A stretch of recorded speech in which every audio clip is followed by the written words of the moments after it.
আসসালামু আলাইকুম অ্যান্ড ঈদ মুবারক। আজ ১১ই এপ্রিল, পবিত্র ঈদ উল ফিতর। আজকে সারাদিন আমরা আমাদের ফ্যামিলির সাথে ঈদ কাটিয়ে এখন অনেক এক্সাইটেড। কজ আজকে আমি, মৃত্তিকা এবং ইফরা আমাদের ফার্স্ট ইন্টারন্যাশনাল হলিডে ট্যুরে যাচ্ছি। And we are going to Singapore.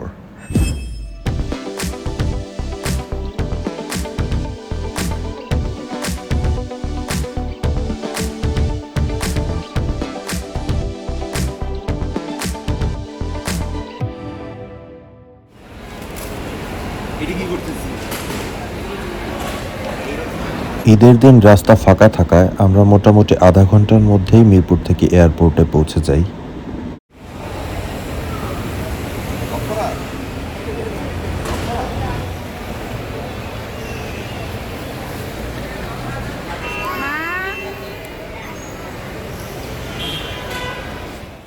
এখন বাজে রাত 9:30।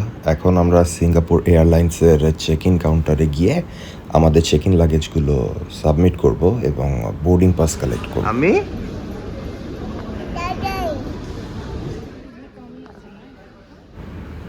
এটা হচ্ছে line. So finally boarding pass হাতে পেয়ে গিয়েছি। ইমিগ্রেশনও আমরা খুব স্মুথলি পার করে ফেলেছি। এখন আমরা একটা লাউঞ্জে বসবো আমাদের ডিনার করতে।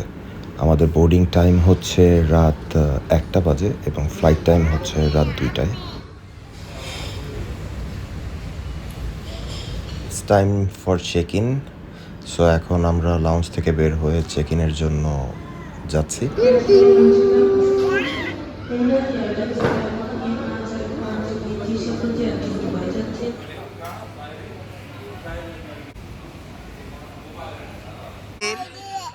আমাদের ফাইনাল বোর্ডিং ডান মা।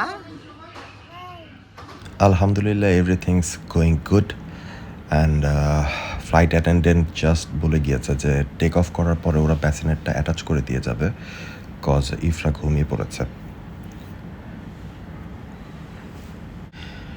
ফ্লাইট টেক অফ করার পর মুভি দেখতে দেখতে আসলে ভোর হয়ে গেল।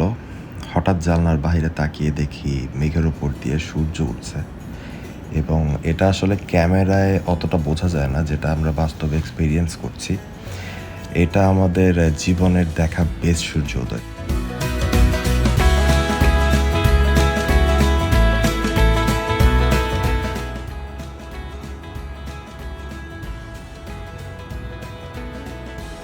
আমাদের ল্যান্ডিংয়ের আর 1 ঘন্টা বাকি আছে। আমাদের টোটাল ফ্লাইং টাইম হচ্ছে 4 ঘন্টা 10 মিনিট। সো 8টা 10-এ হচ্ছে আমাদের ল্যান্ডিং। আমাদের flight already ready to land. And ল্যান্ডিংয়ের সময় আসলে প্রচুর বৃষ্টি হচ্ছে সিঙ্গাপুরে। বৃষ্টির পানিগুলো জানালা দিয়ে খুব তাড়াতাড়ি পাস হয়ে যাচ্ছে। হয়তো মোবাইলের ক্যামেরাতে এটা খুব একটা ভালো আসছে না, বাট আমরা এক্সপিরিয়েন্স করতে পারছি আর কি প্র্যাকটিক্যালি এখানে। সো ফাইনালি আমরা সেফলি ল্যান্ড করেছি। অ্যান্ড দেন আমরা আমাদের ইমিগ্রেশন কমপ্লিট করে বেবি কেয়ারে ইফরার রিকোয়ার্ড চেঞ্জেসগুলো করে নিয়েছি। দেন কনভেয়ার বেল্টের সামনে এসে দেখি যে already conveyor belt stopped and ground স্টাফরা আমাদের লাগেজ অলরেডি একটা সাইড করে রেখে দিয়েছে। এখানে সব কিছুই অনেক অর্গানাইজড। সো খুব তাড়াতাড়ি এই কাজগুলো হয়ে গিয়েছিল। এখন আমাদের ফার্স্ট কাজ হচ্ছে একটা সিম নেয়া, সিঙ্গাপুরিয়ান সিম। এর জন্য আমরা টার্মিনাল 2-তে চলে আসি। টার্মিনাল 2-এর লেভেল 2 উঠতেই দেখি এখানে এক বিশাল জায়ান্ট স্ক্রিন। সেখানে বউ বাচ্চাকে রেখে আমি আগে যাই হচ্ছে চেয়ার্সের আউটলেট খুঁজতে, যেখান থেকে আমি একটা সিম নিব। চেয়ার্সের আউটলেট থেকে আমি সিংটেলের এই সিমটা নিই, যেটার কস্ট পড়েছে হচ্ছে 12 সিঙ্গাপুরিয়ান ডলার। অ্যান্ড এই সিমে আমি পাচ্ছি হচ্ছে 100 GB 4G data and 1 GB roaming data. সিমটা রেজিস্ট্রেশন করার জন্য সর্বপ্রথম আমি আমার মোবাইলে হাই অ্যাপটা ইনস্টল করে নিই। দেন স্ক্রিনে দেখানো ইনস্ট্রাকশনটা ফলো করি। পেছনের লেমিনেটেড পেজে হচ্ছে আমার ফোন নাম্বার অ্যান্ড একটা বারকোড আছে, যেটার মাধ্যমে আমি আমার রেজিস্ট্রেশন প্রসেসটা শুরু করি। আর রেজিস্ট্রেশন প্রসেসটা খুবই easy and it was quite user friendly and comparatively এই সিমটা হচ্ছে ইকোনমিক্যাল। দেন আমরা আবার জায়ান্ট স্ক্রিনের সামনে ফিরে যাই এবং সবাই মিলে কিছুটা কোয়ালিটি টাইম স্পেন্ড করি, কিছু ফ্যামিলি ফটোজ নেই, অ্যান্ড দেন আমরা স্টার্ট করি আমাদের জুয়েল ট্যুর, মিশন জুয়েল।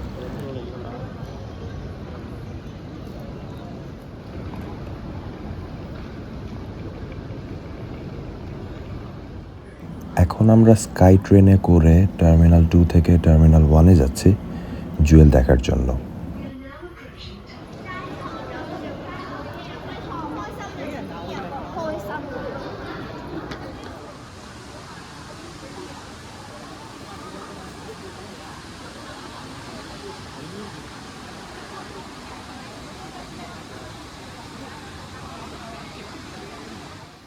এটাই হচ্ছে চাঙ্গি এয়ারপোর্টের সে বিখ্যাত ইনডোর ওয়াটারফল, যেটা দেখতে প্রতিদিন হাজার হাজার ট্যুরিস্ট ভিড় জমায়। এটা হচ্ছে ওয়ার্ল্ডের টলেস্ট ইনডোর ওয়াটারফল, যেটার হাইট হচ্ছে 130 ফিটের মতো।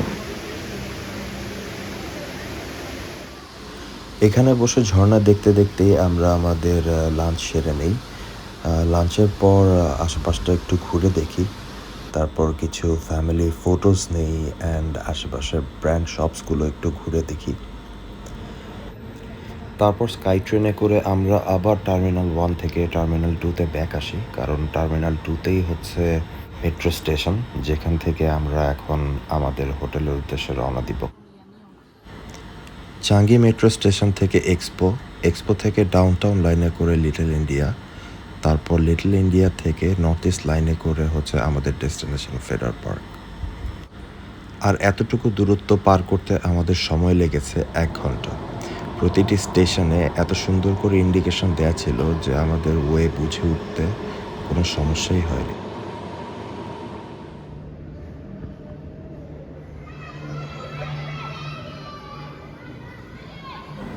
ফেরার পার্ক থেকে হাতে বাঁ পাশে 2 মিনিট হাঁটলেই 4 রাস্তার মোড়ে হচ্ছে আমাদের হোটেল, যেটার এক পাশে হচ্ছে সিটি স্কোয়ার মল এবং অন্য পাশে হচ্ছে মুস্তাফা সেন্টার।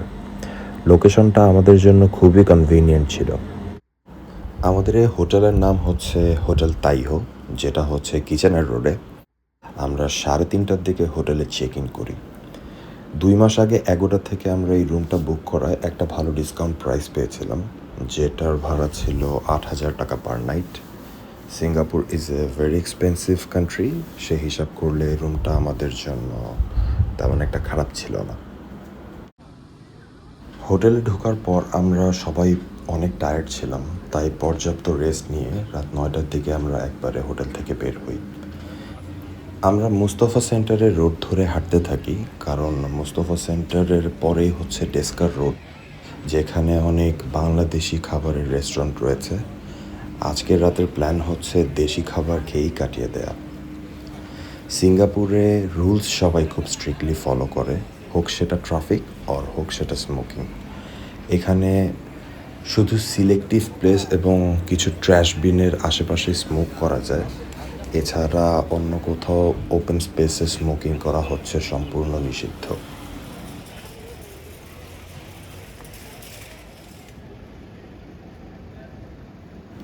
ফাইনালি আমরা ডেস্কার রোডের ফিলিপ কিচেনে চলে আসি, যেখানে আজকের রাতের আমরা আমাদের ডিনার করব। এখানের খাবারের প্রাইস মোটামুটি রিজনেবল। সব ভর্তা, ভাজি, ডাল, ভাত হচ্ছে $1, বিফ $6 এবং কিছু মাছ আছে যেগুলো হচ্ছে এক একটা এক এক প্রাইসের। খাবারের কোয়ালিটি মোটামুটি ভালো, তাই এখানেই আমরা আমাদের রাতের ডিনার সেরে নেই। ডিনার শেষে বের হয়েই দেখি বিকাশ, দেখে ভালোই লাগলো, সিঙ্গাপুরের বুকে ছোট্ট একটি বাংলাদেশ। তারপর আমরা বেরিয়ে পড়ি রাতের সিঙ্গাপুর এক্সপ্লোর করার জন্য। লেট হয়ে গিয়েছে, but it's never too late. So আমাদের এখন ফার্স্ট টার্গেট হচ্ছে আমরা সিঙ্গাপুরের যে ফেমাস রোডগুলো আছে, লাইক মাস্কাট স্ট্রিট, হাজি লেন, অ্যারাব স্ট্রিট, এগুলো এক্সপ্লোর করব।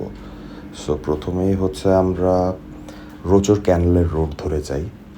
রোচর ক্যানেল হচ্ছে রোচর রিভার থেকে বেরিয়ে আসা 143 কিলোমিটার লম্বা একটি ক্যানেল, যেটা হচ্ছে সেন্ট্রাল সিঙ্গাপুরের মধ্যে দিয়ে বয়ে গিয়েছে। সো সেখানে আমরা কিছুক্ষণ সময় কাটিয়ে তারপর চলে আসি অ্যারাব স্ট্রিটে।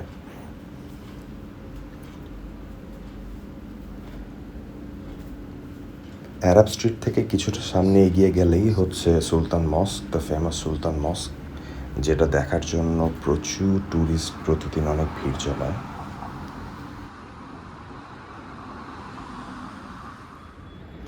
সিডি আর্ট করা আরব স্ট্রিট। আমি তো দেখে ভাবছিলাম যে এখানে কোনো কিছু মানে ঝুলায় রাখছে। তারপর আমরা চলে আসি মাস্কাট স্ট্রিটে, যেটা হচ্ছে ওমানের রাজধানী মাস্কাটের নামানুসারে রাখা হয়েছে। 2012 সালে ওমান এবং সিঙ্গাপুরের জয়েন্ট ভেঞ্চারে এই রাস্তাটি তৈরি করা হয়, যেখানে ওমানের স্ট্রিট আর্ট, মোজাইক ইত্যাদি অনেক সুন্দর করে তুলে ধরা হয়েছে।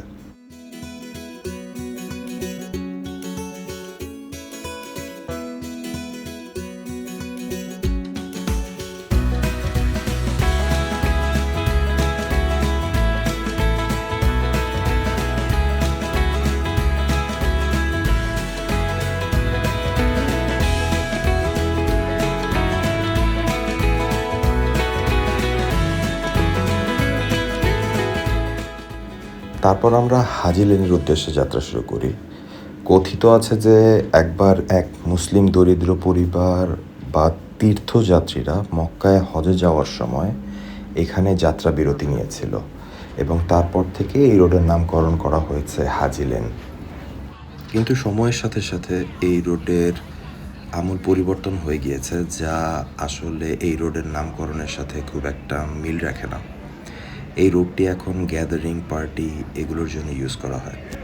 সিঙ্গাপুরে রাত 8টা, সাড়ে 8টার পর জেনারেল স্টোরগুলোতে অ্যালকোহলিক ড্রিঙ্কস আর বিক্রি করা হয় না, তখন কিছু সিলেক্টিভ প্লেসেই অ্যালকোহল পাওয়া যায়। হাজি লেন হচ্ছে সেই সিলেক্টিভ প্লেসগুলোর মধ্যে একটি। এই রোডটির দিনের সৌন্দর্য আলাদা এবং প্রতিটা দেয়ালে খুব সুন্দর স্ট্রিট আর্ট রয়েছে। আমরা যেহেতু রাতে এসেছিলাম, তাই রাতের হাজি লেনটা উপভোগ করে আমরা আমাদের বাকি যাত্রা কন্টিনিউ করি। এই রোডগুলো সন্ধ্যার পর থেকে অনেক হ্যাপেনিং থাকে। এখন ভিড় অনেক কম, কজ আমরা অনেক লেট নাইটে চলে এসেছি, এখন অলমোস্ট রাত 2টার মতো। বাট এগুলো অনেক হ্যাপেনিং থাকে সন্ধ্যার টাইমে। তারপর আমরা আস্তে আস্তে করে আমাদের আজকের যাত্রা শেষ করে হোটেলের উদ্দেশ্যে রওনা দিই। সো কালকে শুরু করবো আমাদের নিউ জার্নি।